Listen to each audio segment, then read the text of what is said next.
Bienvenue dans Smart Bourse, votre émission quotidienne pour rester à l'écoute des marchés. Chaque jour sur Bismart for Change. Si vous nous rejoignez en direct, c'est à 17h sur vos box, à la télévision. Et bien sûr, une émission que vous retrouvez chaque soir en replay sur bismart.fr ou encore en podcast à l'heure qu'il vous plaira et sur l'ensemble de vos plateformes préférées. Au sommaire de cette édition ce soir, nous ferons le bilan de la semaine, à commencer par la question macroéconomique. Assez global, beaucoup d'attention portée évidemment côté américain, mais on peut noter quand même que d'autres grandes zones économiques continuent d'inquiéter. C'est le cas par exemple de la Chine, on pourra en parler avec nos invités, mais c'est vrai que cette semaine était dédiée à l'emploi américain. On verra ce qu'en pensent là aussi nos invités, l'économiste Christian Parizeau. On peut noter que oui, il n'y a pas de doute, le rythme de création d'emplois ralentit, les chiffres sont de plus en plus faibles, 142 000 créations d'emplois au mois d'août affichées en première lecture. Mais les chiffres des 2 mois précédents ont été révisés quand même en baisse significative. Le taux de chômage, lui, est même retombé d'ailleurs d'un petit dixième de pourcentage de points à 4,2%. Mais au global, c'est quand même bien un marché du travail qui continue de ralentir, mais qui ne craque pas à ce stade et donc qui permet de maintenir une forme d'équilibre, en tout cas un débat, une discussion sur l'ampleur de la baisse de taux que la Fed devra délivrer le 18 septembre prochain. Il y a les tenants du cas d'une première baisse de taux de 25 points de base et d'autres qui estiment que ce serait peut-être déjà plus rassurant d'avoir une Fed prête à embrayer directement sur une baisse de taux de 50 points de base le 18 septembre prochain. Pas sûr que ce rapport sur l'emploi ait définitivement tranché la question. Nous en parlerons bien sûr avec nos invités de Planète Marché dans un instant. Et puis la semaine sur les marchés qui aura été une semaine nerveuse, une semaine de rentrée où les vendeurs ont repris la main après cet épisode du mois d'août et ce mini-crack du 5 août dernier. Souvenez-vous que la séquence avait été suivie par un rebond violent de 3 semaines sur les grandes places financières américaines et européennes. Bon, en quelques séances cette semaine, une bonne partie de cette reprise a été effacée, notamment en Europe et notamment à Paris pour le CAC 40 qui va clôturer la semaine sous les 7400 points. Vous aurez le détail des enjeux de la semaine et de cette séance dans un instant avec Pauline Gratel. Et puis dans le dernier quart d'heure de Smart Bourse, comme une fois par mois, nous prenons le temps d'analyser un dossier avec le prisme notamment de l'analyse fondamentale. Le cas d'investissement que nous allons décrypter tout à l'heure sera celui d'Essilor Luxottica et ce sont les équipes de Clartan Associés qui seront avec nous. Marie-Lou Goeffon, gérante chez Clartan, sera notre invitée à partir de 17h45.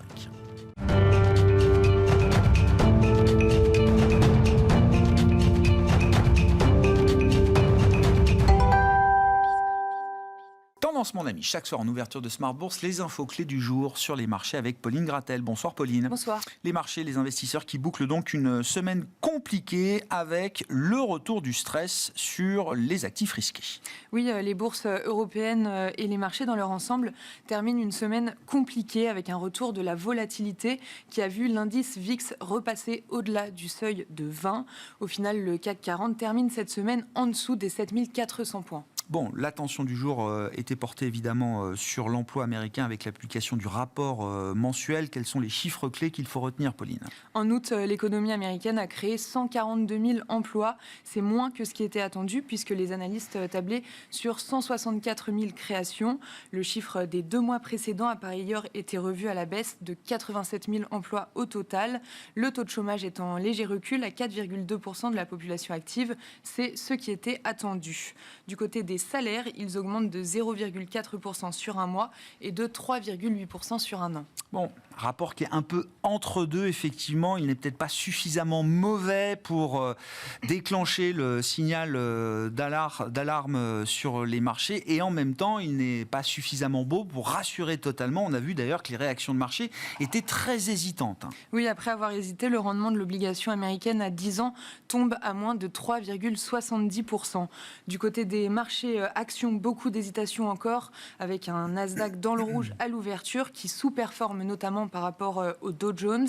En zone euro, toujours côté macro, la croissance du deuxième trimestre a été révisée en légère baisse à 0,2% par rapport à 0,3% en première estimation. Oui, à propos de l'Europe, là aussi, un des points d'attention, c'est l'enlisement économique en Allemagne qui est confirmée notamment par la publication de la production industrielle allemande pour le mois de juillet. Elle ressort à moins 2,4% en juillet sur un mois, alors que le consensus tablait sur un recul bien plus mesuré à moins 0,4%.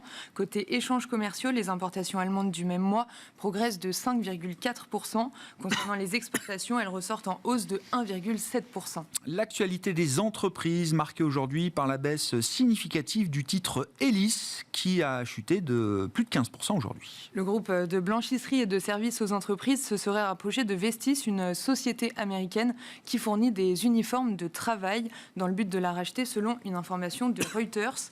Vestis est valorisé à plus de 3 milliards de dollars mais est très endetté alors que Elis axe sa communication sur sa stratégie de désendettement depuis quelques temps. Et puis dans l'univers des mid-cap, une autre baisse a signalé aujourd'hui, celle de l'action Steph. Oui, le spécialiste du transport réfrigéré fait état d'un chiffre d'affaires en hausse de 6,7% sur le premier semestre, mais d'un résultat net part de groupe en recul de presque 30%.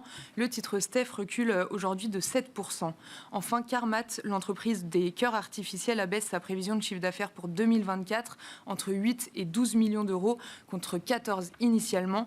Le titre recule de 2%. Un coup d'œil sur l'agenda de la semaine pour finir. Pauline, quels sont les grands rendez-vous qu'il ne faudra pas rater ? La semaine prochaine, 2 rendez-vous. L'inflation américaine pour le mois d'août mercredi et le lendemain jeudi, la décision de politique monétaire de la BCE. Pauline Gratel avec nous chaque soir en ouverture de Smart Bourse. Tendance, mon ami, pour tout savoir des mouvements de marché.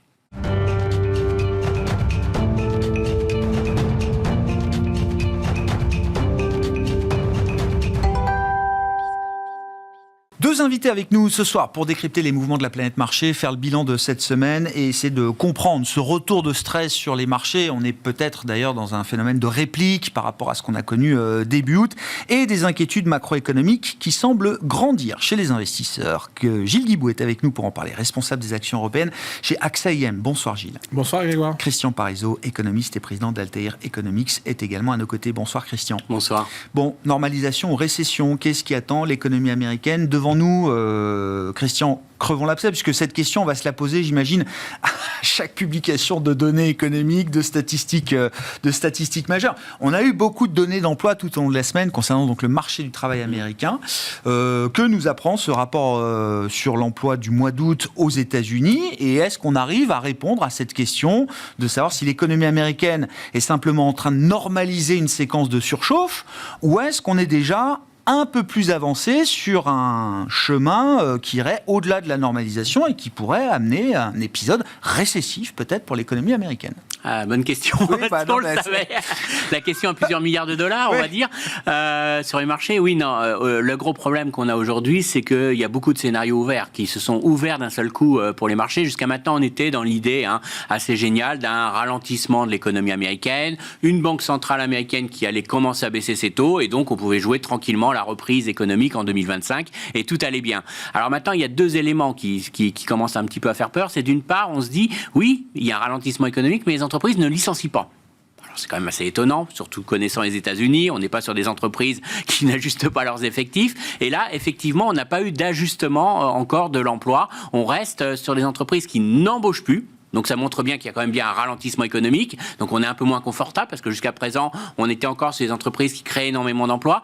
Là, dans le dernier rapport de l'emploi que l'on a eu, si on interroge les entreprises sur celui qui interroge les entreprises, on s'aperçoit qu'on perd des emplois de manière assez importante dans certains secteurs, services aux entreprises, des secteurs d'activité, la distribution, quelques secteurs comme ça qui commencent à réellement être affectés. D'autres, par contre, résistent encore. La construction crée pas mal d'emplois, donc il y a un petit rebond dans la construction. Donc on voit, il y a une belle sensibilité au taux d'intérêt qui a un petit peu relancé l'activité dans ce secteur. Et puis on voit surtout le secteur de la santé, ces secteurs sociaux qui restent encore assez solides et insensibles pour l'instant. Mais il y a quand même moins de sous-secteurs qui créent des emplois aujourd'hui. Il y a moins de diffusion. Il y a plutôt, on sent qu'il se passe quelque chose. Okay. On sent que les entreprises, clairement, ne licencient pas massivement, mais ne recrutent plus. Et ça, c'est quand même un élément important. Toute la question est de savoir, est-ce que dans les prochains mois, elles vont appuyer sur le bouton licenciement pour améliorer leur marge, pour véritablement commencer à ajuster leurs effectifs, ou est-ce qu'elles vont plutôt maintenir leurs effectifs en se disant, on attend les baisses des taux de la Fed, on attend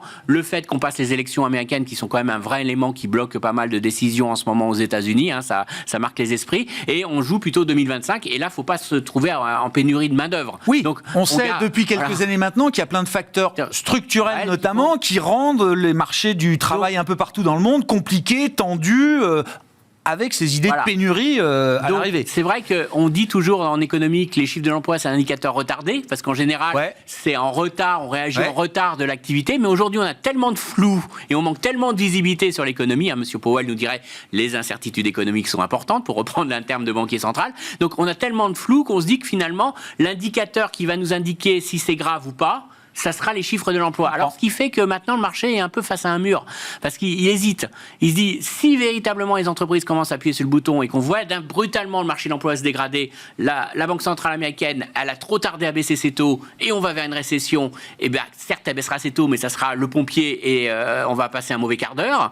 Soit, effectivement, on a un ralentissement. La Banque centrale américaine a bien fait de ne pas baisser ses taux. On va pouvoir tranquillement baisser les taux, tranquillement relancer l'économie en 2025. Et dans ce cas-là, on a envie d'acheter des cycliques. On n'a plus envie forcément d'acheter que la thématique intelligence artificielle qui commence à être un petit peu essorée. On a envie d'aller sur les cycliques, mais il faut être sûr qu'en 2025, ça repart. Et là, c'est vrai qu'on est un peu à la croisée des chemins. Vu la tête des cycliques depuis quelques semaines, effectivement, c'est pas la conviction la plus forte mais ça peut repartir très vite. Hein. Il suffit qu'on ait quelques bonnes nouvelles et tout de suite, les gens vont se dire faut rejouer la croissance en 2025. Là, il y a 10 jours pour décider côté Fed si on fait 25 ou 50 pour démarrer les baisses de taux le 18 septembre prochain. Est-ce que les dernières données de l'emploi notamment, les dernières enquêtes, il y a le chiffre d'inflation la semaine prochaine qui sera publié, mais bon, visiblement le sujet c'est quand même plus la croissance. Est-ce que ces dernières données permettent de trancher cette question ou pas forcément ? Alors déjà, 50 points de base, à l'heure actuelle, vu l'état des marchés, ça serait une faute. Ça serait renforcer les marchés dans l'idée que la Banque centrale est en retard. Et donc, à ce moment-là, je peux dire qu'il y aura un vrai sell-off sur les marchés actions. 50 BP, c'est négatif marché. Oui, ça valide les anticipations. Ça rassure pas. Moi, je préfère que Powell... on se dit, ils sont en retard, mais ils sont peut-être un peu en retard. Oui, mais moi je préfère que Powell vienne nous voir en disant on fait 25 parce que la situation, on a un ralentissement, on fait tout pour préserver, mais le marché de l'emploi est solide, on n'a pas de crainte sur l'avenir. Je préfère un discours comme ça plutôt que de dire avec la visibilité sur la poursuite des baisses de taux. Voilà, d'accord. Poursuite. Oui, bien sûr, on poursuit naturellement. Avec le fait que donc on sort de la data dependency, on donne un peu de guidage de ce point de vue-là. S'il faut, on fera ce qui est nécessaire. Vous inquiétez pas, on est là, parce que s'il baisse de 50 points de base, là, il valide complètement le fait qu'ils sont en retard et qu'ils commencent à paniquer. Et ça, c'est le plus mauvais message qu'on peut envoyer au marché, dans un marché qui commence à... Et en même temps, ils corrigeraient une partie de leur erreur en faisant 50 BP. Oui, mais objectivement, alors après, si on descend dans les datas, les données sont pas exceptionnelles, mais sont pas non plus catastrophiques. Il faut rappeler qu'on ressort quand même d'un deuxième trimestre qui était encore très très bon, qu'on a un troisième trimestre certes qui ralentit, mais on n'est pas du tout en récession, donc il faut quand même pas paniquer. Et encore une fois, là ce qu'on a, c'est un marché du travail qui se refroidit, mais qui chute pas, puisque finalement c'est les entreprises qui n'embauchent plus. Alors certes, le taux de chômage, bon là il a un petit peu baissé, mais bon, on va pas rentrer dans la cuisine, mais c'est à cause d'éléments un peu techniques, mais le taux de chômage est plutôt appelé à remonter, puisqu'on a aujourd'hui des créations d'emplois qui progressent moins vite que la population active. Donc on sait que le taux de chômage est appelé un petit peu à remonter. Bon, mais c'est pas dramatique. On n'est pas du tout, on est à un taux de chômage de 4,2. Non, mais bon, Jérôme Powell, alors peut-être qu'il ne représente que lui quand il fait son discours à Jackson Hole, mais je crois que Marie Daly aussi de la fête de San Francisco était un peu sur la même ligne. Partant des 4,2, 4,3% de taux de chômage qui sont la réalité du moment, ils ne veulent pas avoir de dégradation supplémentaire. C'est-à-dire pour eux, pour Jérôme Powell, moi j'ai compris que c'était déjà presque un plafond qu'il n'aimerait pas trop enfoncer. Ce qu'ils disent clairement, c'est qu'aujourd'hui... Tous ne disent pas ça, mais les Deauville, les Colombes le formulent comme ça aujourd'hui. Mais le vrai élément central, c'est qu'il y a encore quelques mois, ils étaient sur l'idée on combat l'inflation coûte que coûte. Là, maintenant, ils se disent qu'à 4,2, ça justifie qu'on regarde plus l'emploi que l'inflation. Parce qu'en plus, entre-temps, l'inflation a quand même ralenti. Donc, je pense qu'aujourd'hui, il y a un rééquilibrage des objectifs et surtout, ils se disent qu'il n'y a aucune raison de maintenir des taux réels aussi élevés aujourd'hui, alors que le marché ne l'a pas. Donc, ça justifie, pour moi, ça justifie encore un ajustement, très clairement, mais il ne faut surtout pas montrer qu'on panique. Parce que si on commence à mettre en tête dans les marchés qu'on a commis une erreur de politique monétaire et qu'on a maintenu trop longtemps la politique monétaire restrictive, ça sera là un vrai élément baissier pour les marchés actions. Bon.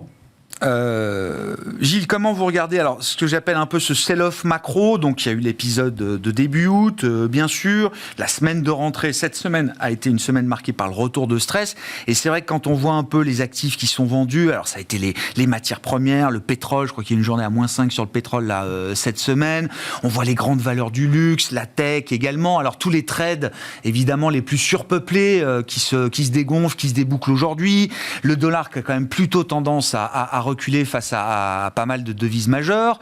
Je veux dire, qu'est-ce que ça nous dit effectivement des facteurs qui sont à l'œuvre? Est-ce qu'il y a un changement de perception macro qui est en train de se diffuser dans la tête des investisseurs?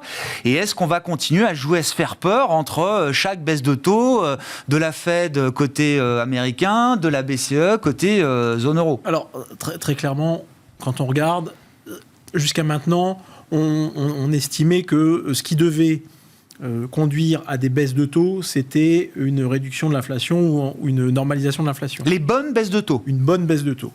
Là, on est dans une phase où, en réalité, la crainte, c'est que les baisses de taux, et c'est le discours sur les 25 ou les 50, ne soient plus liées à la normalisation de l'inflation, mais à une dégradation plus importante que ce qu'on attendait de l'économie.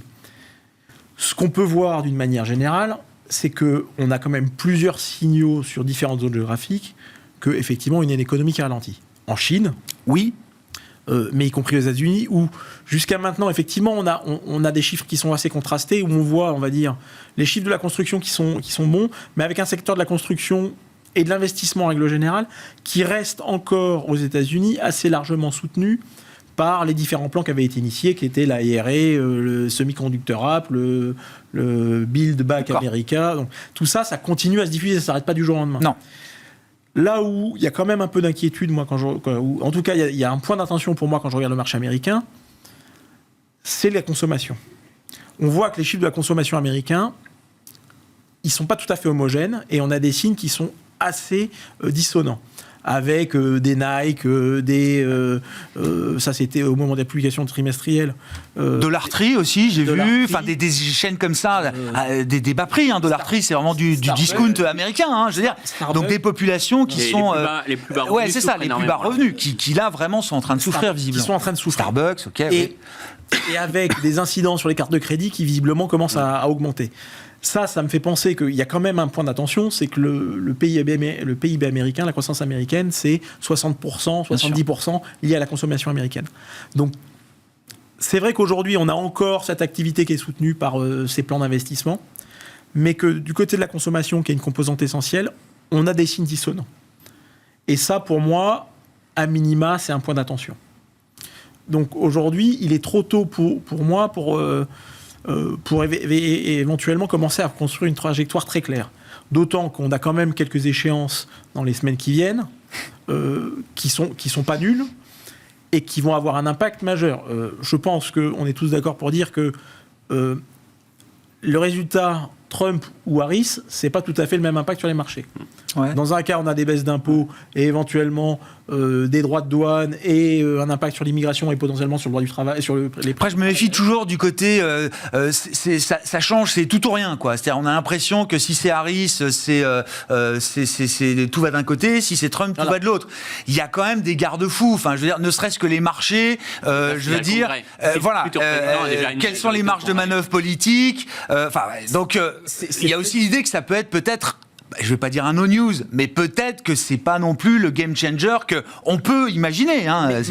Mais bon, à minima, c'est une incertitude. Oui. Tant que c'est pas passé, je suis d'accord avec vous. À ce stade, il n'y a pas d'urgence. Surtout que quand on regarde d'une manière assez statistique et calendaire, on sait que la quinzaine qui s'ouvre, statistiquement, c'est la pire depuis 1950. Les 15 derniers jours de septembre, c'est ça? Voilà, c'est la pire qui soit. Donc, on se dit, si on doit acheter, on va peut-être attendre 15 jours et profiter des baisses. On n'est pas à 2 semaines près, oui. Et on va peut-être profiter des baisses qui arrivent. Maintenant, voilà. Donc, si on revient sur les taux, 25, 50, je ne sais pas si c'est une erreur ou c'est une prise de panique. En tout cas, s'il y avait un 50, ça serait admettre que l'économie ralentit plus fortement. Plus vite, ouais. Et ça, c'est pas bon pour les résultats d'entreprise. D'accord. Et donc, compte tenu des valorisations qu'on a sur un certain nombre de sociétés qui avaient été largement achetées, alors je pense notamment aux sociétés de l'intelligence artificielle, c'est difficilement compréhensible. Et donc c'est normal dans cette phase. D'autant qu'on commence à avoir des craquements. Alors, Nvidia, le message, il a été quand même un peu moins positif que ce qu'on attendait. Broadcom, aujourd'hui, les résultats n'étaient pas terribles. On est quand même en train de parler potentiellement d'un démantèlement d'Intel. C'est quand même pas rien non plus. Et un démantèlement d'Intel, ça veut dire quoi sur les capex d'Intel? Et donc, qu'est-ce que ça veut dire pour toute l'industrie derrière? Non, mais il y a un peu de saturation et il y a en plus, sur le plan de la dynamique de développement, peut-être pas complètement nul. Non. Et donc, c'est normal de voir ces secteurs-là, malgré des taux et des taux longs qui baissent. On était à 4,30 avant l'été sur le 10 ans américain, on est à moins de 3,70 au moment où on se parle. C'est normal qu'on voit quand même ces valeurs baisser, pourtant dont les valorisations peuvent être soutenues par des taux qui baissent. Mais on n'est pas dans ce schéma-là aujourd'hui. Mais en réalité, c'est des sociétés, pour une part, qui ont retrouvé des valorisations qui sont finalement pas si loin que ça que les valorisations qui avaient pu être atteintes avec des taux à zéro. Parce qu'en fait, elles sont déjà fortement remontées. Ouais. Donc en réalité, on n'est pas revenu tout à fait au même niveau. Et c'est pas exactement. D'accord. On est revenu sur des valorisations élevées, alors qu'on est certes avec des taux qui ont peut-être baissé, mais avec une activité qui va se dégrader.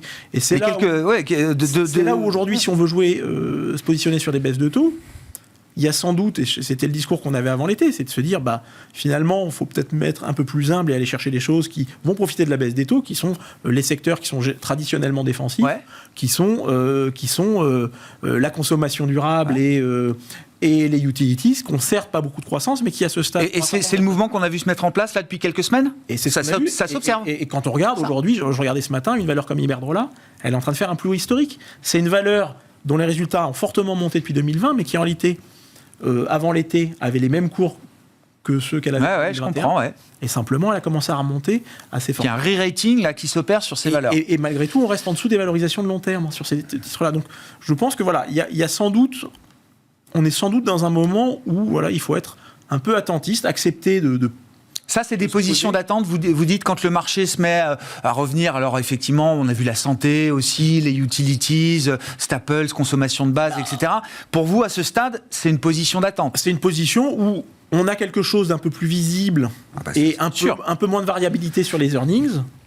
Et donc, on se dit, on est dans une position, et surtout que c'est des sociétés qui avaient retrouvé des valorisations qu'on n'avait pas vues depuis très longtemps. Quand on prend un Danone, sur des 15 fois les résultats, 16 fois les résultats, si on regarde la moyenne de très longue période, on est plutôt sur 17-18. Et avec une société qui a fait énormément de restructuration, qui se repositionne. La même chose sur Unilever. C'est ça. Donc on va parler de Coca aussi. Coca, c'est pareil, qui retrouve des multiples stratosphériques. On a sans doute des opportunités de se positionner sur des choses qui sont... moins bien valorisé, mais sans doute avec plus de visibilité à court terme. Et à court terme, moi j'aurais tendance à vouloir préférer un peu la visibilité. Bien sûr qu'à terme, il faut s'intéresser à l'intelligence artificielle. La tech, la croissance, l'innovation, ça reste... Non mais attends, bien sûr, ça, on est d'accord. Mais à court terme... L'innovation ne s'arrête pas là aujourd'hui. À court terme, on a cette incertitude macro... Et ces valorisations qui sont un peu élevées. Je comprends. Et donc, ce stress de marché qui revient n'est pas totalement illégitime ou anormal. Et avec les questions qu'on peut avoir sur le carry trade qui doit continuer à se débloquer ou pas, puisque début août, la Banque centrale japonaise avait dit on va attendre avant de remonter les taux. Ce que j'en comprends, même si je ne suis pas ça depuis tous les jours. S'ils peuvent le faire, ils continueront. Si on peut le faire, on va le faire. Donc, on a conscience qu'on pèse un rôle important dans les équilibres financiers mondiaux. Si ça ne nous empêche pas de continuer, on continuera donc encore sans normaliser. Un peu de débouclement à attendre encore. C'est intéressant, Christian, parce que là, dans ces épisodes de volatilité depuis début août jusqu'à aujourd'hui, j'ai l'impression quand même que la vol change un peu de camp. On a beaucoup parlé du Move Index, la vol des marchés obligataires depuis plus de 2 ans maintenant, avec l'épisode de resserrement monétaire, etc. Alors qu'on avait quand même modulo la période Covid ou le déclenchement de la guerre en Ukraine ou l'épisode SVB, mais on a toujours une vol action finalement très très faible. Là, on a l'impression que la vol change un peu de camp quand même. Mais c'est normal. puisque là... C'est normal, vous dites ou C'est normal, non, c'est normal. Oui, d'accord. Parce que on est quasiment certains aujourd'hui que les banquiers centraux vont baisser les taux. Alors on peut se battre, est-ce qu'ils le feront sur un rythme tous les 3 mois, à chaque réunion? Jusqu'où? De combien? C'est des questions importantes. Voilà, quand même. mais après, dire aujourd'hui que les taux longs américains vont revenir à 5, ça me paraît quand même difficile, alors que quand même, on a une tendance qui est là et qu'il faudrait vraiment... Sur les 6-12 prochains mois, il n'y a pas de... Voilà, on peut toujours être surpris. Sauf facteurs exogènes, etc. Mais vous dites, dans ce qu'on peut regarder à 6-12 mois... Est-ce qu'aujourd'hui, vous êtes prêt à acheter de la volatilité? Est-ce que vous êtes prêt à vous couvrir et à parier que le marché obligataire va se vautrer dans les 6 prochains mois? C'est quand même compliqué. Donc, forcément, la volatilité, le prix de la couverture baisse. Maintenant, est-ce que le marché action dans les 6 prochains mois sera plus haut? Là, il y a quand même un peu plus d'interrogation par rapport à il y a 3 mois où on était complètement obnubilé par l'intelligence artificielle et quoi qu'il arrivait, même s'il y avait des mauvaises nouvelles sur l'économie, on allait avoir Nvidia qui allait tous nous sauver. Donc là, il y a quand même véritablement un changement très clair. Donc c'est normal que la volatilité change. C'est normal parce que c'est vrai que c'était quand même anormal que le marché action ne réagissait pas quand on avait des banquiers centraux qui nous disaient je vous dis pas ce que je vais faire parce que je n'y vois pas clair. Donc aujourd'hui, s'ils commencent à dire je n'y vois pas clair, ça sera peut-être pris plus au sérieux par les marchés actions. Je vous prends juste un exemple. Quand on avait Madame Lagarde qui disait la désinflation va se poursuivre, on va encore avoir l'inflation qui va reculer parce que ce sont les marges des entreprises qui vont absorber la hausse des coûts, des prix des salaires. Et là-dessus, le marché, super, l'inflation baisse, la BCE va baisser ses taux. Oui, mais le profit, on s'en moque, il n'y a pas de problème. Et on avait la bourse qui montait. Donc là, on commence un petit peu à revenir à la réalité. La réalité, c'est quoi? C'est que quand il y a de la désinflation, il y a moins de croissance de chiffre d'affaires, il y a moins de croissance de bénéfices. Que s'il y a un mouvement de désinflation, c'est que l'économie ralentit. Donc c'est qu'il y a moins de capacité à remonter les marges et donc forcément la situation économique est beaucoup plus compliquée et que finalement si les banquiers centraux commencent à baisser les taux aujourd'hui, l'impact positif sur l'économie il sera là mais peut-être pas avant 2025. Donc on a peut-être un petit passage à vide à passer d'ici les 3 prochains mois. Donc c'est normal qu'on ait peut-être ce petit retour de la réalité et je dirais que beaucoup de mes clients et moi-même on est plutôt rassurés quand même qu'il y ait un petit peu de retour parce que là on avait du mal. Alors c'est une forme de normalisation des choses. Disait, oui, c'était l'IA, oui, c'était quelques valeurs, oui, la montée des marchés était concentrée sur quelques valeurs, mais là, c'est quand même, ça fait un petit peu plaisir en tant qu'économiste que ça réagisse aux indicateurs économiques. Il y a une convergence entre l'analyse macro et la réalité des marchés. On commence à prendre un petit peu le risque, mais c'est vrai qu'aujourd'hui, vous êtes gérant, vous vous dites, on a essoré la thématique IA, c'est plus une protection absolue. Bradcom, là, on a cité la publication de Bradcom, elle était bonne sur la partie IA, la partie technologique, ils ont même rehaussé leur attente sur le chiffre d'affaires de l'intelligence. Par contre, ce qui a vraiment été mauvais, c'est tout le reste. C'est comme HPE, c'est Hewlett Packard Enterprise. Tout était bon sur la partie IA, mais qu'est-ce qui se passe?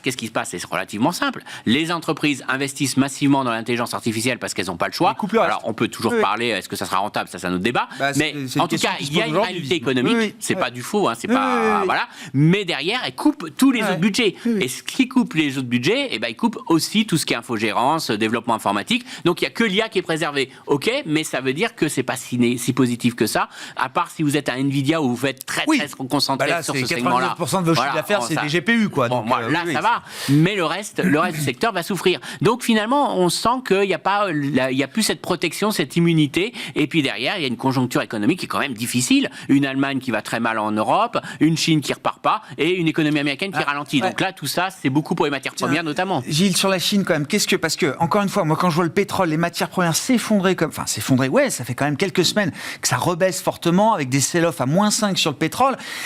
Je veux bien que les États-Unis soient une source d'interrogation, d'incertitude, effectivement, mais comme le disait Christian, on a encore un PIB à 3% de croissance au T2, deuxième estimation. Enfin, voilà.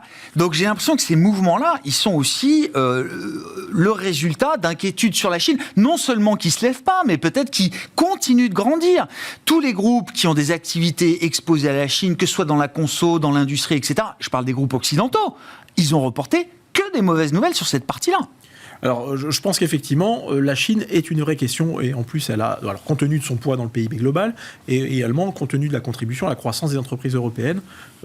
C'est quoi la profondeur du sujet? Parce qu'on en parle semaine après semaine. On sait que la Chine, c'est un problème, que c'est compliqué, ça fait déjà plusieurs années qu'on le répète, mais j'ai l'impression que le problème est quand même je pense que, encore plus profond peut-être que ce que certains imaginaient. Avec mes collègues économistes émergents, de ce que je comprends, ils ont du mal à avoir une transparence totale sur sur la Chine. Oui, pour un économiste, ça doit être dur à lire, oui. Voilà. Alors, moi, je mais pour des boîtes, mais sur les boîtes qui opèrent là-bas.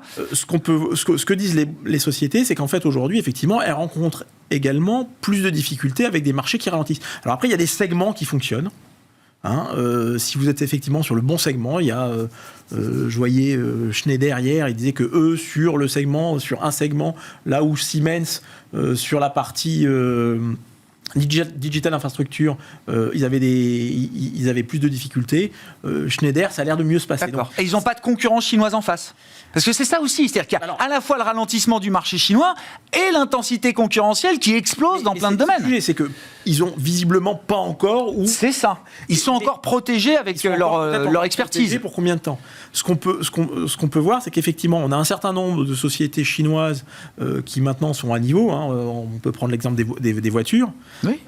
Et qui aujourd'hui non seulement viennent concurrencer les marques européennes sur leur marché domestique, mais qui en plus viennent pour maintenir les niveaux de capacité de production, les taux d'utilisation de capacité de production à des niveaux élevés, vont se servir de l'export bien sûr. pour ça. Et donc saturer leur capacité. Les prix. Donc on a effectivement un impact qui n'est pas uniquement sur la Chine. Parce qu'on a un marché chinois qui, lui, pour le coup, a beaucoup de mal et avec une consommation qui ne repart pas. J'ai une collègue qui revient de Chine, qui a passé 4 semaines en Chine pour des raisons professionnelles, mais également pour les vacances, et qui me disait, j'ai jamais vu Shanghai comme ça. C'est-à-dire il y avait personne dans les magasins. Donc...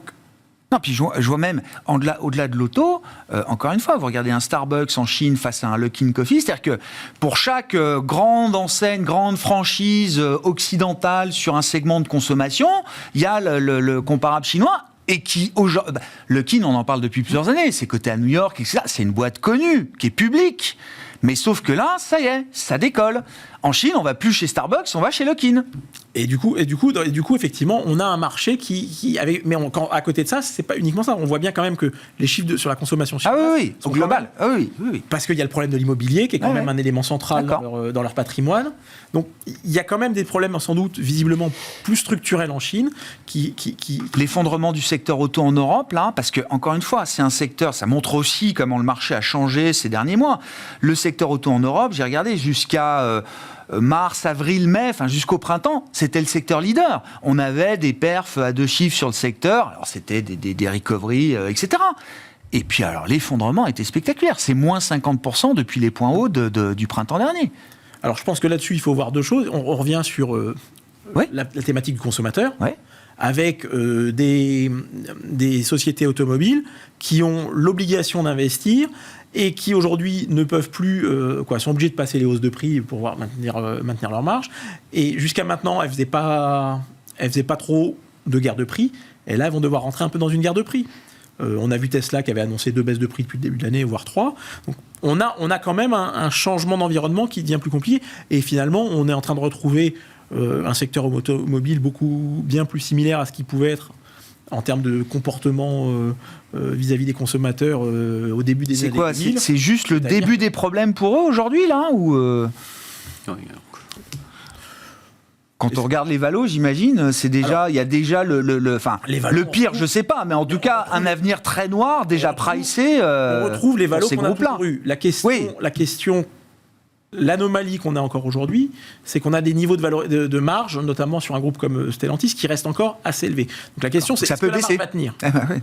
Et ça, c'est et aujourd'hui, le marché dit non, elle va pas tenir. C'est ça. Au cours actuel. Je comprends. Donc il y a pas mal de questions autour de ça. Mais Christian, dans les trucs, alors c'est un peu anecdotique, mais en même temps, pas tant que ça. Il y a 2 grands patrons allemands qui ont pris la parole coup sur coup cette semaine. Le patron de Volkswagen pour annoncer effectivement la perspective de fermeture d'usine en Allemagne, première dans l'histoire de Volkswagen et de ses quasi 90 ans d'histoire, bien sûr, avec ce constat. Nous ne sommes plus compétitifs. Nous, les Allemands... Structurel, nous, c'est pas non mais voilà. C'est ça. Donc nous, les Allemands, nous ne sommes plus compétitifs. Patron de Volkswagen. Moins de 24 heures après, le patron de Deutsche Bank a une conférence organisée je ne sais où. Les Allemands ne travaillent pas assez. Alors, il sort des chiffres que j'ai pas eu le temps de vérifier plus que ça. Il dit que les Allemands travaillent 28 heures par semaine, quand la moyenne en Europe, c'est 34 heures par semaine. Je sais qu'il y a plein de manières. Ça, c'est le travail hebdomadaire. Il faut regarder les volumes d'heures, etc. Bref, le patron de Deutsche Bank, il dit les Allemands ne travaillent pas assez. Il va falloir que les Allemands se remettent au travail. venant d'Allemagne. Oui. Non, mais enfin... Après, l'Allemagne, ils ont un choc. Alors, on a peut-être oublié, mais il y a eu quand même une crise énergétique. Et la crise énergétique a beaucoup plus affecté l'Allemagne que la France ou que d'autres pays. Faut pas oublier, c'est que nous, l'avantage, c'est qu'on a eu quand même nos centrales nucléaires qui sont reparties. Et donc, on est beaucoup moins sensible aujourd'hui. Mais l'Allemagne paye plus cher son gaz.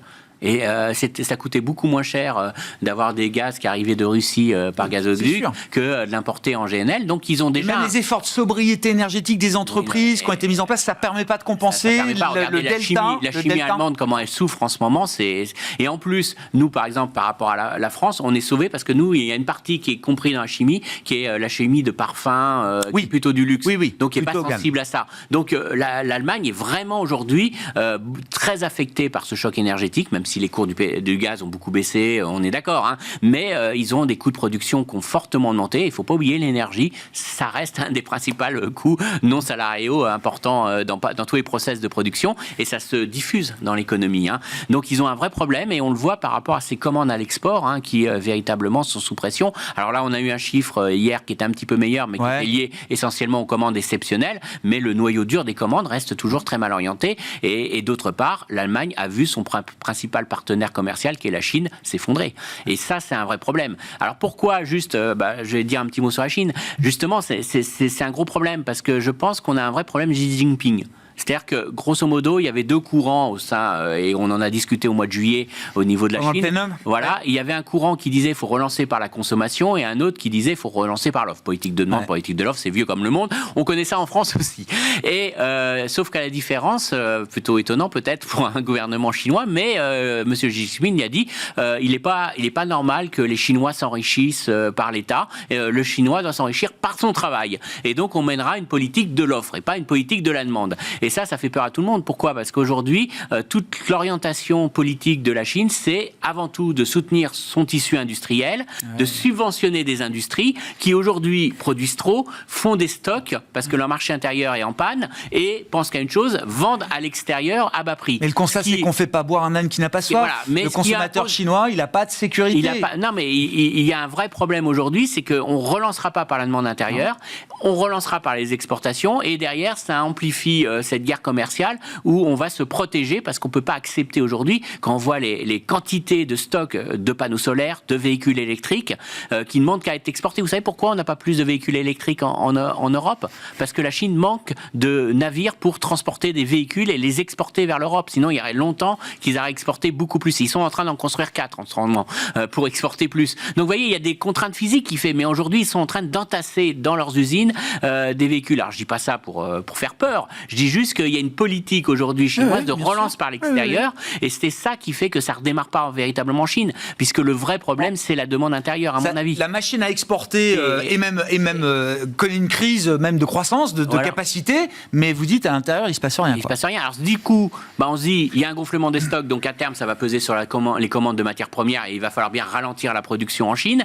Et de l'autre, on n'est pas du tout, on est sur un risque déflationniste à cause de la Chine. Et regardez, alors on parle beaucoup, alors je pourrais en dire des tonnes sur les problèmes de statistiques qu'on a en Chine, mais il y a une statistique qu'il faut suivre très clairement, c'est l'évolution des prix à la consommation et à la production en Chine. Elle sera publiée en début de l'année prochaine. Et tant qu'on est en déflation, ça montre bien qu'il y a un vrai problème en Chine, et que ça risque de déstabiliser l'ensemble de l'industrie. Donc ça, c'est un vrai problème. Et l'Allemagne est naturellement beaucoup plus exposée, par exemple, que la France ou que l'Italie ou l'Espagne. Donc ça, c'est un vrai problème pour l'Allemagne. Et l'Allemagne a un problème de compétitivité et un problème de demande.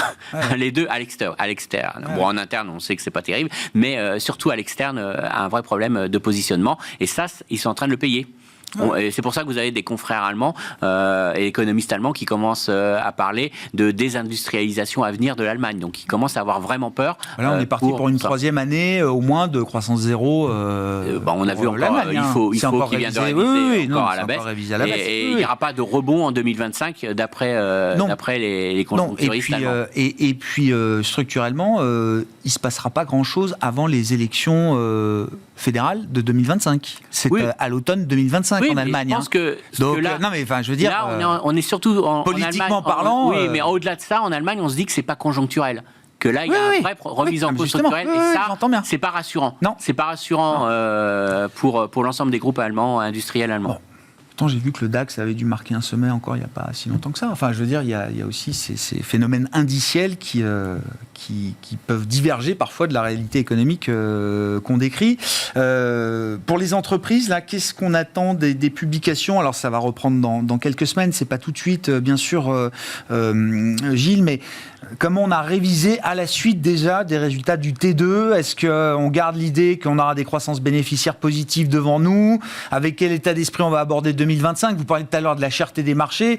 La cherté, elle correspond aussi à ce qu'on anticipe. Donc, la cherté aux États-Unis sur la partie. Ça, d'accord. En Europe, un peu moins. En Europe, on est plutôt sur les moyennes de long terme. Quand on regarde en Europe sur les résultats, ils ont été un peu meilleurs que ce qu'on attendait, avec quelques sociétés qui ont réussi à réviser à la hausse leurs objectifs de fin d'année. Je pense à un Bureau Veritas, à un Schneider, à un Publicis, et qui ont dérisqué leurs objectifs de fin d'année. Et donc, on a eu des résultats un peu meilleurs que ce qu'on attendait, avec un peu moins de révision à la baisse que ce qu'on attendait. Je pense que la question qu'on va devoir se poser dans les semaines qui viennent, c'est effectivement de voir si cette reprise a bien eu lieu. Je pense que le secteur du luxe qui a corrigé cette semaine, on a quand même des messages qui sont quand même assez partagés de ralentissement de la demande qui s'est poursuivi avec un juillet-août qui était assez mou. Et donc, il faudrait absolument un très bon septembre. On ne voit pas pourquoi il y aura un très bon septembre pour bien finir le mois. Ouais. Avec un environnement de devise qui s'est fort, des impacts de devise, les sociétés qui commencent. On avait pas mal de rencontres avec les entreprises cette semaine.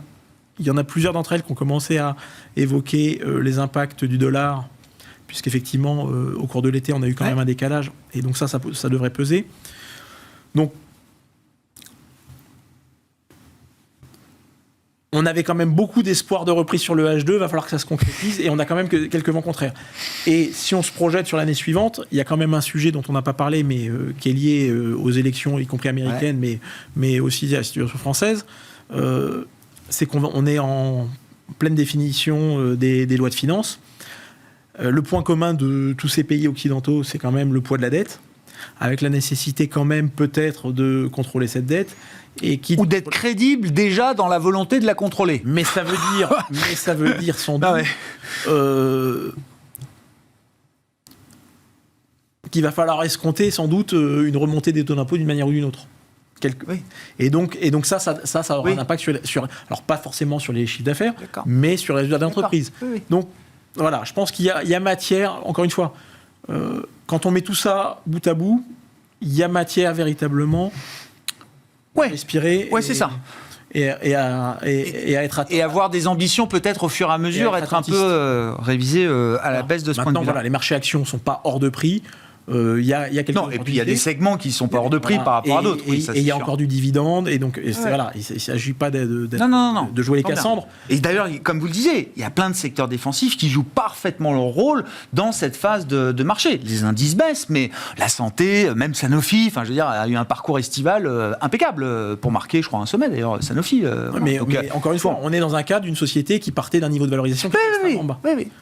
Et c'était des éléments qui n'étaient plus du tout pris en compte jusqu'à récemment. Bon, pour finir, il nous reste 3 minutes, un mot de l'effet Barnier, je sais pas. Alors, on a essayé de regarder un peu précisément, Bloomberg l'a fait très bien.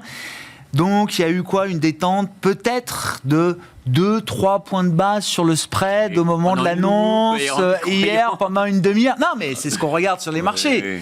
Ça veut dire quoi ? Ça veut dire que les marchés obligataires restent très vigilants, quel que soit le Premier ministre français aujourd'hui. On peut imaginer que pour des marchés obligataires, notamment en Europe, Michel Barnier est plutôt une figure rassurante. Alors, sur le fond, je pense que pour un non-résident, un étranger qui doit acheter de la dette française, c'est plutôt rassurant que ça soit Monsieur Barnier plutôt que Monsieur Mélenchon. C'est déjà quelqu'un de connu. Non, mais je veux dire, c'est quelqu'un de connu qui a un track record Donc ça, pour ces gens-là. Mais je pense que le marché, moi j'ai toujours dit, les marchés vont réagir quand on déposera le budget et quand on déposera surtout auprès de l'Europe les perspectives budgétaires à moyen terme.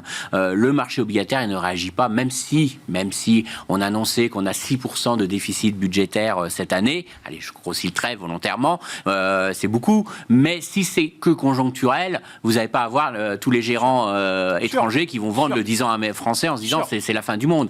Par contre, si on dit... Sauf que là, ça a tout pour être conjoncturel. Si on dit, déficit, on respectera, structurel, voilà, ce déficit on aujourd'hui. On ne respectera pas notre parole. Ah bon, On ne va pas vers une...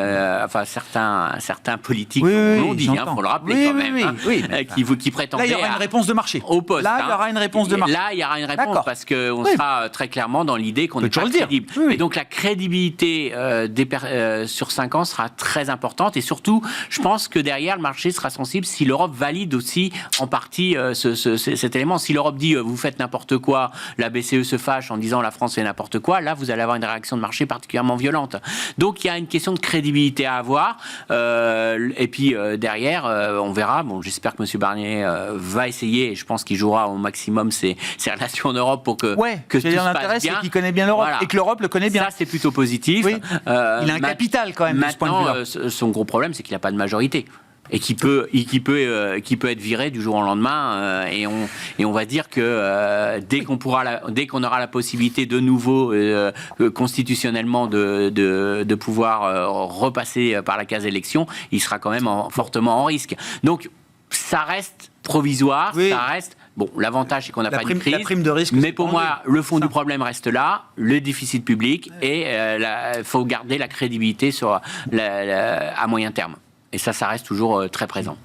Il y a une prime de risque qui s'est installée sur les actions françaises, en l'occurrence, dans votre univers. C'est visible, c'est y a légitime. Une incertitude qui s'était ouverte, qui était légitime, qui s'est en partie réduite parce qu'on a éliminé le scénario du pire, c'est-à-dire un SMIC à 1600, une remise à plat de la réforme. Oui, d'accord. Voilà. Donc ça, on l'a enlevé. Maintenant... ça reste une situation extrêmement compliquée et sans majorité, et donc effectivement pour nous alors ça c'est pas le juge de paix, mais le point de passage obligé, c'est le vote du budget. Oui, c'est l'ordre de vérité budgétaire. Oui, bien sûr. En attendant, même si on pense qu'effectivement Barnier est à même de pouvoir porter ça, il n'a pas de majorité. Oui, non, mais c'est pas dit. Oui, non, mais bien sûr, la tâche est ardue. Donc quand on a vu ça hier, on s'est dit voilà, c'est une première étape, mais en fait on ne fait rien là-dessus. Il faut attendre. Oui, ça n'a pas été un driver de marché. Et puis, n'oubliez pas une chose, c'est que ne rien faire n'est pas une bonne solution. Ah non, c'est laisser se dégrader la situation. Voilà. Non, mais c'est aussi ça qui pose problème, parce qu'on pourrait dire il ne fait rien pendant 10 mois et tout va bien. Mais ne rien faire n'est pas une solution. Donc il va falloir faire passer sans majorité des mesures qui sont impopulaires. Bon courage. Merci messieurs d'avoir été les invités de Planète Marché ce soir. Christian Parizeau, économiste et président d'Altair Economics, et Gilles Guiboud, le responsable des actions européennes chez AXA IM.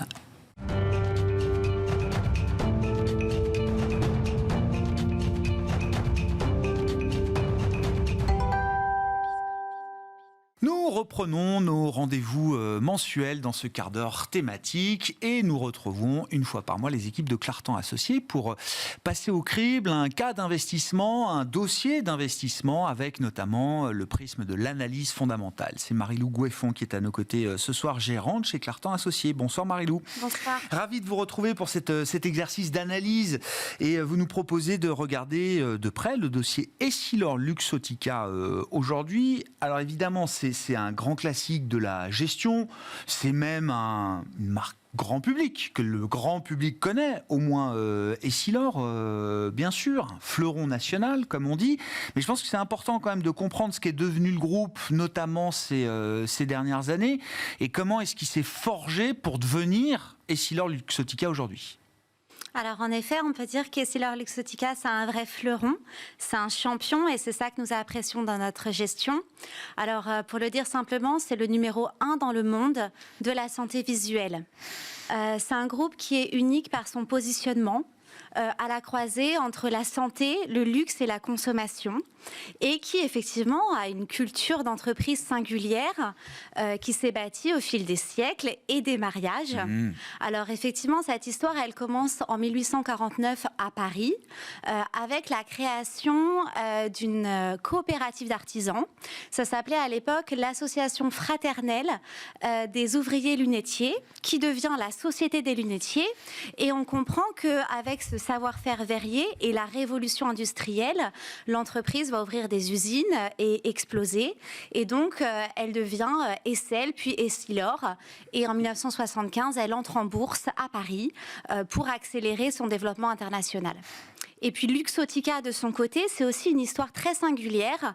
Depuis sa fondation en 1961, par un jeune Milanais, Leonardo Del Vecchio, qui était orphelin, qui commence sa carrière modestement comme apprenti et crée sa société à partir de rien, avant d'en faire le succès qu'on connaît. Et puis en 2018, c'est l'aboutissement finalement de ces deux projets pour faire un groupe intégré, bientôt rejoint par Grand Vision, néerlandais, qui vient couronner ce projet d'unification des grands champions. Grand Vision, qui est donc l'activité de distribution. Alors, c'est des franchises et des enseignes qu'on connaît d'ailleurs même en France, je crois, si je ne dis pas de bêtises, Mariano. Voilà, oui. C'est ça.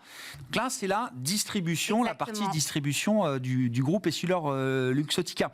Qu'est-ce qui est ressorti de la fusion, du rapprochement entre Essilor et Luxottica en 2018, notamment je ne sais plus si c'était le genre de dossier pour lequel on avait évoqué l'idée d'une fusion entre égaux, mais toujours la question de savoir qui l'a emporté dans ce genre de bataille quelques années après. Alors, on a parlé d'une fusion entre égaux. Voilà, il me semblait bien. Généralement, c'est un red flag. C'est quand on dit fusion entre égaux, comprenez qu'il n'y aura rien d'une fusion entre égaux à l'arrivée. Il y a eu des secousses entre les grands patrons de l'époque. Il s'agissait du Bersanière et Leonardo Del Vecchio à ce moment-là. Alors, le pavillon est resté français par le siège et par la place de cotation sur l'Euronext Paris. Néanmoins, la gouvernance a été largement emportée par l'Italie, avec Francesco Mieri, qui est devenu PDG du groupe. Bon. Qu'est-ce qui explique le succès d'Essilor, puis d'Essilor Luxottica, avec désormais Grand Vision également dans le périmètre? Quelle est la recette du succès? Qu'est-ce qu'on peut dire des avantages compétitifs qui ont été bâtis par rapport à la concurrence qui peut exister également? Alors, les recettes du champion, elles sont nombreuses. Je dirais que le premier atout vraiment qu'Essilor Luxottica a dans sa main, c'est la qualité des produits et des marques. C'est un groupe qui a un ADN d'innovation. On le voit parce qu'ils détiennent 13 000 brevets. Chaque année, ils sortent 3 500 nouveaux modèles de lunettes. Ils ont aussi un portefeuille qu'on peut qualifier d'inégalé puisqu'ils ont 150 marques d'équipements visuels et aussi de montures prestigieuses qu'ils vont opérer sous licence ou bien détenir en propre. Et pour le grand public, bien sûr, c'est Varilux ou Transition qui ont vraiment défini des standards. Donc ça, c'est les verres, hein, c'est ça? Les technologies des verres, absolument. Et puis du côté des montures, la famille Luxottica rassemble des marques vraiment iconiques. On connaît Ray-Ban, Persol, Armani, Burberry ou Chanel. Donc vraiment une tout ce qui compte dans le monde de la lunette, pour dire les choses. Absolument, tout à fait.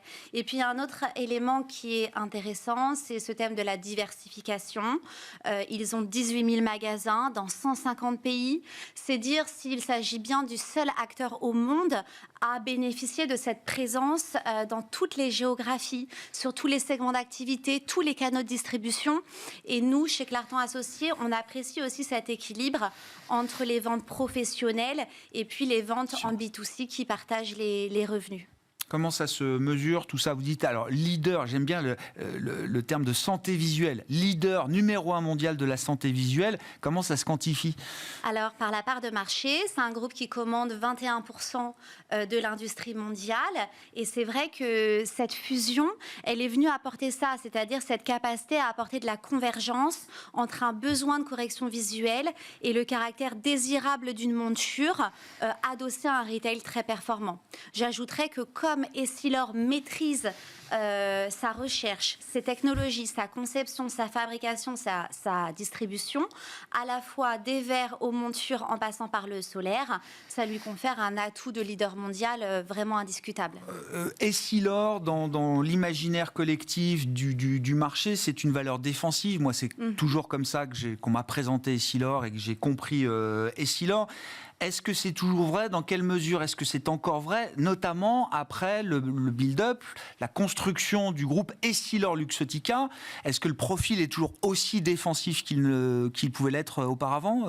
Et est-ce que c'est ce que vous recherchez dans ce cas précis chez Clartan, Marie-Lou? Alors c'est exactement ça, c'est une industrie qui est défensive, qui présente des caractéristiques de récurrence, qui peuvent s'avérer très précieuses, surtout dans des périodes de crise.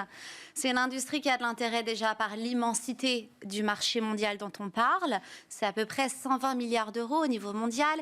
Et puis on apprécie la visibilité, la croissance régulière que cette industrie peut proposer, puisqu'on a le vieillissement de la population, on a aussi le diagnostic croissant des défauts, la sensibilisation des populations et cette génération écran qui va nécessiter de plus en plus des corrections dans l'avenir.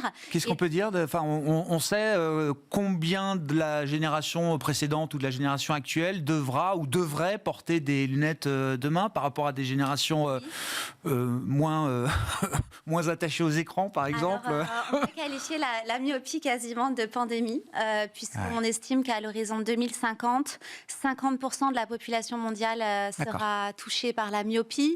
On voit des évolutions similaires avec la presbytie. Donc vraiment, c'est une industrie qui a beaucoup de visibilité. Je dirais qu'elle est également absolument intéressante pour ses caractéristiques de premiumisation, dans le sens où autrefois la lunette c'était un dispositif médical qui apportait une solution à un défaut. Aujourd'hui, la lunette c'est un accessoire de mode, de style, d'expression de sa personnalité. Ouais. Et donc on va investir davantage dans sa paire de lunettes, en posséder également davantage et les changer fréquemment. Justement, je reviens à la question, est-ce que ça les rend pas un peu plus sensibles au cycle de consommation? Par exemple, on est dans un moment où les économistes nous disent que ça cale un peu le consommateur américain en Europe, en Chine, bien sûr. Est-ce que c'est cette histoire de premiumisation, est-ce qu'on n'est pas même presque dans la consommation discrétionnaire dans certains cas? Et comment le groupe communique d'ailleurs peut-être sur la question de la consommation aujourd'hui dans la conjoncture actuelle? Alors, c'est un point qui est juste dans le sens où son exposition retail l'a exposé, notamment lors de la crise du coronavirus. Ouais, bien sûr. On avait eu en 2020 une baisse des ventes de quasiment 15%. D'accord.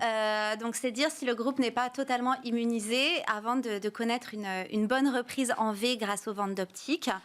Actuellement, dans le contexte de ralentissement de la consommation que beaucoup d'acteurs rencontrent, EssilorLuxottica s'en sort très bien au regard des résultats qui ont été publiés fin juillet. On a une croissance des ventes qui reste supérieure à 5% pour le premier semestre. Un ralentissement certes aux États-Unis, mais qui est compensé par l'Europe qui bénéficie de l'intégration de Grand Vision. Et puis, l'entreprise a également communiqué sur une marge opérationnelle qui s'améliore à quasiment 19%, ce qui avait été promis l'année dernière. Ouais. Dans les grands moteurs, vous l'avez dit aussi d'un mot, avec les 13 000 brevets, c'est ça, déposés par EssilorLuxottica. C'est une boîte d'innovation, il y a beaucoup de tech, ceux qui portent des lunettes le savent aujourd'hui, Marie. Non mais c'est vrai, et c'est pas prêt de s'arrêter, ça fait partie de l'ADN d'EssilorLuxottica aujourd'hui, cette dimension technologique. L'innovation est très importante dans ce métier, c'est vrai qu'ils dépensent 600 millions d'euros par an en recherche et développement, ils ont une quarantaine de sites de recherche dans le monde, donc c'est un groupe qui vraiment investit pour son avenir. En termes d'innovation, on peut compter sur eux pour développer le e-commerce, qui ne représente encore que 7% des ventes. Il y a également des projets et un partenariat prometteur avec Meta autour du thème des lunettes connectées.